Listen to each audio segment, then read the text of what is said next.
بسم اللہ الرحمن الرحیم۔ السلام علیکم، ویلکم کرتے ہیں آپ کو پاکستانی ڈائری میں۔ پاکستان سے دیکھنے والوں کو اور پاکستان سے باہر دیکھنے والوں کو ارما خان کا سلام۔ خواجہ معین الدین چشتی رحمۃ اللہ علیہ، اتنی بڑی ہستی کے کون نام سے واقف نہیں کہ جس کے در پر بڑے سے بڑے سر بھی جھک جایا کرتے ہیں۔ دنیا نے دیکھا کہ ایک خواجہ نے 90 لاکھ غیر مسلموں کو ہندوستان آ کے مسلمان کروایا۔ ایسے ہی آپ کو ہند کا راجہ نہیں کہا جاتا۔ جب آپ حرمین شریف کی زیارت کے لیے گئے تو وہاں بارگاہ رسالت صلی اللہ تعالیٰ علیہ وآلہ وسلم سے ہند کی ولایت عطا ہوئی اور یہاں آ کر دین کی خدمت بجا لانے کا حکم ملا، اور یہاں آ کے آپ نے لاکھوں لوگوں کو کفر کے اندھیروں سے نکال کر اسلام کے نور میں داخل فرمایا۔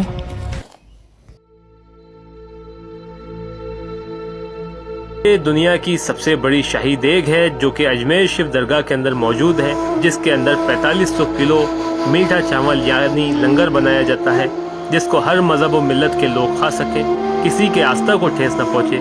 اس کے اندر 200 کلو ڈرائی فروٹس ڈالے جاتے ہیں، جس میں ہر قسم کا میوہ موجود ہے، انجیر، اخروٹ، ایپریکوٹ، کشمش، کاجو، بادام، سبھی قسم کے میووں کے ساتھ ساتھ اس کے اندر 1800 کلو چاول اور 2000 کلو شکر ڈالی جاتی ہے اور 200 کلو دیسی گھی اس میں شامل ہوتا ہے۔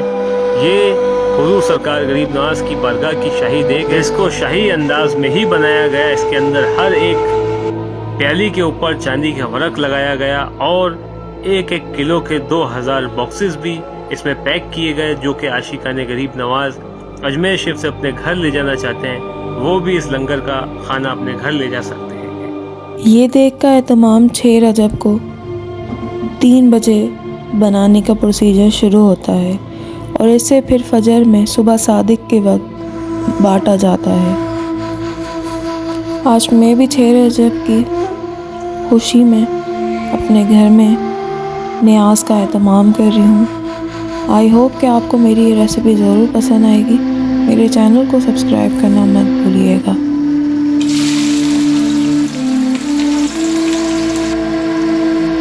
خواجہ صاحب رحمۃ اللہ علیہ تعالیٰ کے خلفاء ارشاد فرماتے ہیں کہ خواجہ صاحب روزانہ اتنا لنگر شریف بنواتے تھے کہ وہ ختم ہی نہیں ہوتا تھا۔ یہ لنگر اتنا وسیع ہوتا تھا کہ جتنی مرضی لوگ آ جائیں، شام تک لوگ آتے ہی رہتے تھے اور لنگر ختم ہی نہیں ہوتا تھا۔ لیکن خواجہ صاحب کا حال کچھ ایسا تھا کہ آپ رات کی باسی روٹی لیتے تھے اور اس کو پانی میں بھگو کر رکھتے تھے۔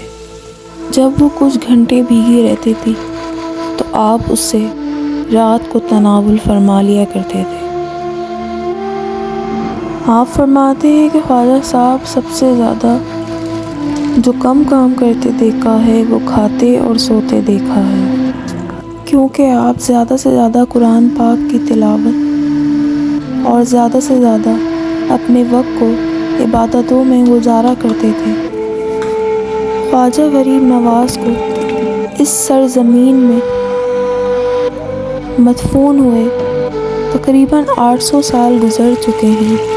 جس طرح سے 800 سال پہلے لوگ ان کی بارگاہ میں حاضر ہوتے تھے دین کی تعلیمات لینے، خیر و برکتیں، عافیتیں، شرک سے جان چھڑانے، ایسے ہی آج بھی آپ کے مزار پہ لوگوں کا رش، لوگوں کا ایک ہجوم نظر آتا ہے کہ جس میں لوگ اپنی دینی، اپنی دنیاوی، اپنی ذاتی، اپنی باطنی ہر قسم کی مراد لے کر آپ کی بارگاہ میں حاضر ہوتے ہیں۔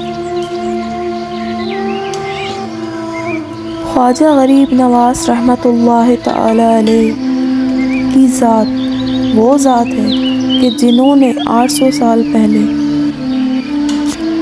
اپنی آبائی جگہ، اپنے آبائی کام، اپنے گھر بار، اپنے عزیز و اقارب کو چھوڑ کر اس سرزمین کفرستان میں دین اسلام کی تبلیغ کے لیے، اس دین اسلام کی حقانیت کو عام کرنے کے لیے یہاں آ کر بیٹھے جہاں اس پوری اجمیر شریف میں دور دور تک کوئی مسلمان نہیں تھا۔ آج سے 150 سال پہلے ایک انگریز نے یہ بات کہی کہ میں یہاں پر آ کر دیکھ رہا ہوں کہ اگر پورے ہندوستان پہ کوئی حکومت کر رہا ہے تو وہ یہ قبر کر رہی ہے۔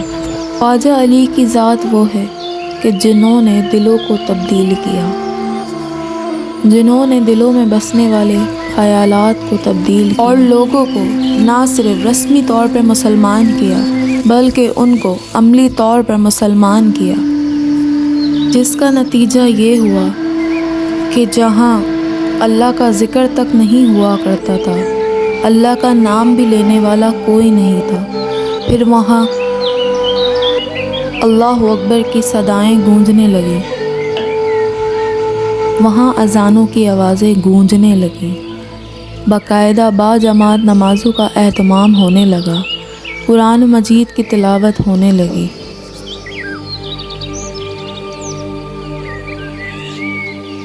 یہ سب انہی کے فیض و کرم سے اور اسی ذات کا کمال تھا۔ یہاں میں نے قرآن خوانی کا اہتمام کیا ہے اور میرا کھانا بن کر ریڈی ہو گیا ہے۔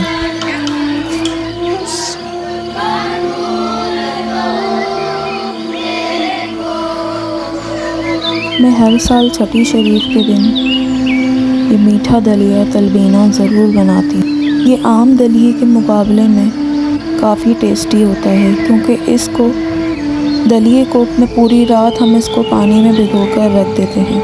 جب یہ اچھی طرح سے بھیگ جاتا ہے تو پھر اس کو ہم الگ سے بوائل کر کے اس کے بعد خوب دودھ پکا کر اس کے اندر ہی ایڈ کر دیتے ہیں۔ یوں تو خواجہ صاحب کو ان لنگر و نیازوں کی کوئی ضرورت نہیں، مگر جہاں اللہ کا نام لینے والا کوئی نہیں تھا، آج آپ کی وجہ سے وہاں 1 ارب مسلمان لوگ اللہ کا نام لے رہے ہیں۔ جہاں آپ بالکل تنہا رہے، نہ ہی آپ کا کوئی ساتھی تھا، نہ ہی کوئی آپ کی بات سننے والا تھا، مگر آپ پھر بھی دین کی تبلیغ میں لگے رہے۔ اس کے بعد آپ کو جو اللہ کی بارگاہ سے آپ کو یہ انعام ملا کہ جنہوں نے اپنی زندگی کے ہر معاملے میں، ہر ساتھ پر، ہر لمحے میں اللہ کو یاد رکھا، تو اللہ کی طرف سے بھی انہیں آج یہ انعام ملا۔ آپ کے چرچے لوگوں کی زبانوں پہ ہیں، جس طرح سے ماضی میں آپ کے مزار پہ جمع غفیر ہوتا تھا، اسی طرح سے حال میں بھی دیکھا جاتا ہے، تو آپ کو بہت لوگ مانتے ہیں۔ اسی طرح جب ہم مستقبل میں ہم نہیں ہوں گے تو آپ کے مزار پہ آپ کے چاہنے والے ایسے ہی قائم و دائم رہیں گے۔ اسی کے ساتھ ارما خان کو دیجیے اجازت۔ اللہ حافظ۔